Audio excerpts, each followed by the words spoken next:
Selamat pagi saudara-saudara, Salam. Hari ini kita memasuki ibadah keluarga di rumah dalam rangka Minggu Palmarum.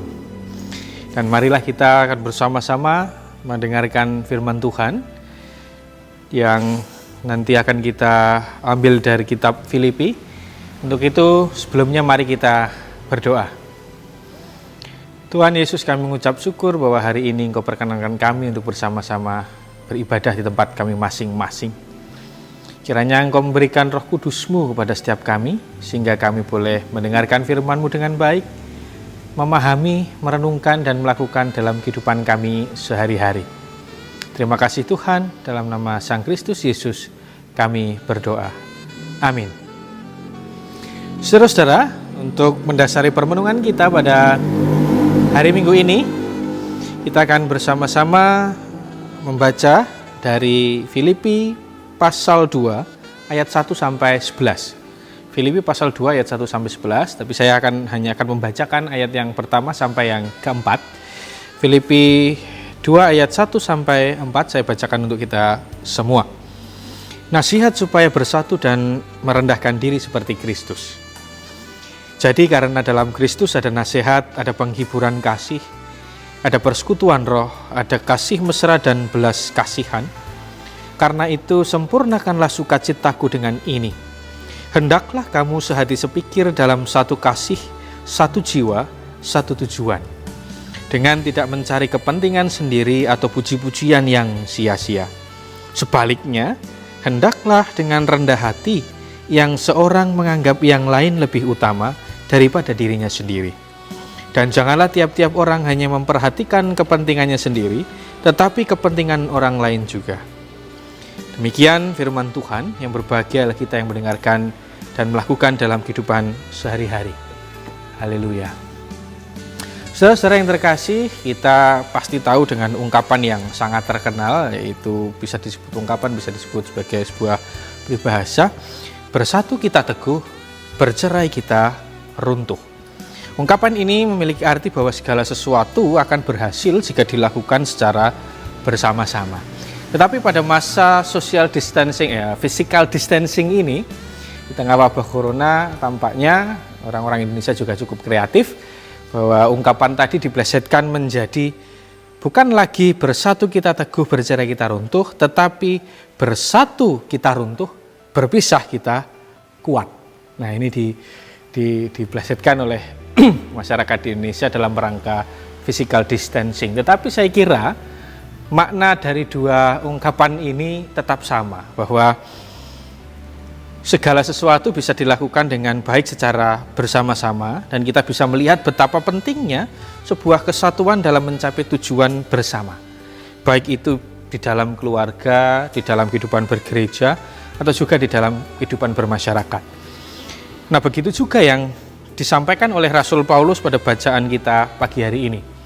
Perikop kita pada pasal 2 ayat 1 sampai 11 ini bisa kita bagi menjadi dua bagian. Yang pertama adalah di ayat pertama sampai keempat yang bercerita tentang kesatuan atau seruan Rasul Paulus tentang kesatuan jemaat ketika itu. Dan bagian yang kedua adalah di bagian 5 sampai ayat yang 11. Di situ bercerita tentang keteladanan Kristus yang merendahkan dan mengosongkan dirinya. Saudara-saudara, pada ayat yang pertama sampai keempat dalam perikop yang tadi kita baca,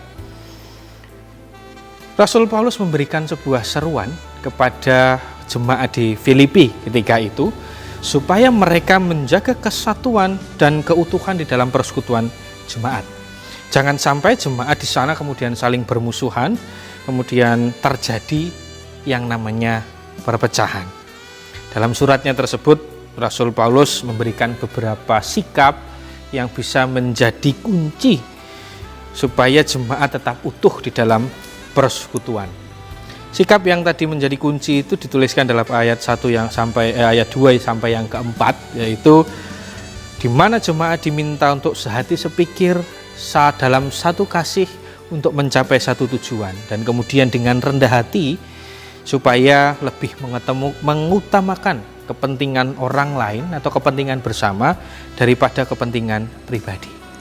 Itu di bagian yang pertama. Dan di bagian yang kedua pada ayat selanjutnya, ayat 5 sampai ke 11, Rasul Paulus menggambarkan dan menegaskan tentang Yesus yang mengosongkan diri, yang mengambil rupa sebagai seorang hamba.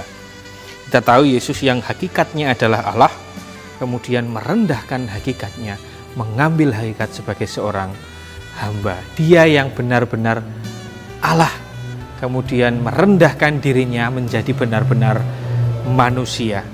Dan di akhir perikop ditunjukkan bahwa Yesus adalah sebagai pusat dari kehidupan dan Yesus adalah Tuhan. Nah, saudara-saudara, dari perikop ini kita sama-sama belajar bahwa Yesus seharusnya menjadi pusat dalam kehidupan dan teladan bagi orang-orang yang percaya kepadanya. Karena itulah kenapa Paulus menekankan bahwa orang percaya harus bisa menaruh pikiran dan perasaan di dalam Kristus. Jadi kita hendaknya juga memikirkan apa yang Yesus pikirkan dan juga merasakan apa yang Yesus rasakan. Itu yang menjadi sebuah teladan jalan hidup yang sudah Yesus berikan dengan jelas, yaitu jalan bukan jalan mementingkan diri, namun jalan merendahkan diri. Dan bukan mengutamakan diri, tetapi mengutamakan yang lain. Itu yang menjadi pesan perikop Filipi pada pagi hari ini. Nah, saudara-saudara, dalam realitanya kita masih sering berpikir tentang dan untuk diri kita sendiri. Kita berpikir untuk kepentingan pribadi. Karena seringkali kepentingan pribadi, kepentingan kelompok atau golongan kemudian lebih dikedepankan daripada kepentingan bersama. Egoisme seringkali membuat kita tidak mampu peduli, bahkan mengutamakan orang lain. Sebagai sebuah contoh sederhana Bapak Ibu, tapi mungkin ini bukan menjadi sesuatu hal yang aneh saat ini karena sudah menjadikan hal ini sangat biasa dilakukan. Tapi sebenarnya ini tidak bisa dilakukan begitu juga.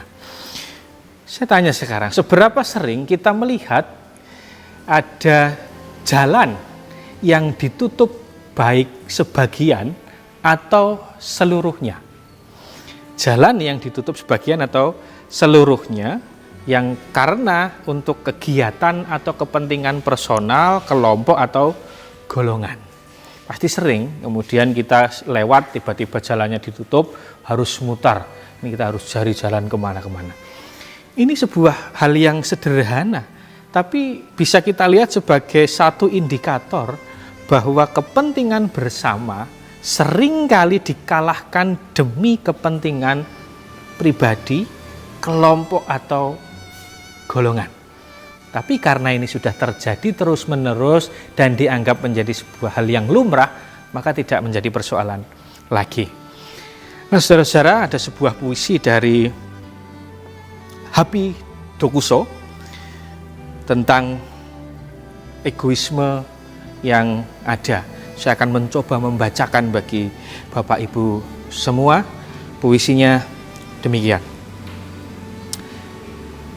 Gejolak emosional menari-nari di ujung rasionalitas. Tak bisa memberantas seperti kegelapan Kidung Nestapa. Cuap-cuap itu membangkitkan rasa reaktif dengan antusias.